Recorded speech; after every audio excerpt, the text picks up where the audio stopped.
नाज़रीन, हमारे मुल्क की जो अशराफिया है, खास तौर पे जो पॉलिटिकल अशराफिया है, इनके घर बहुत महफूज हैं। ज़ल्ज़ला आ जाए तो इनके घर नहीं गिरते, शहर में पानी खड़ा हो जाए तो इनके घर नहीं डूबते।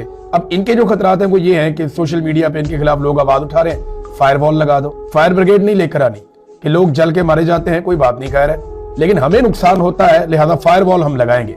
70-70 साल की बुजुर्ग खवातीन के ऊपर ठंडा पानी फेंकने के लिए इनके पास वाटर कैनन है, लेकिन कराची में प्लाजे में आग लग गई, लोग अंदर झुलस रहे हैं, वो अंदर से पैगामात भिजवा रहे हैं, लेकिन वो आग बुझाने के लिए इनके पास फायर ब्रिगेड की गाड़ियां नहीं है।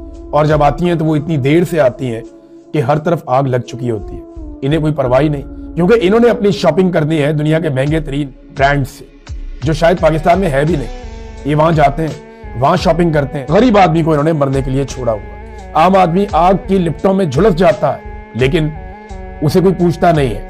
तो ये हमारी बदकिस्मती है, ऐसे ही हमारी अशराफिया यूं ही सोचती है।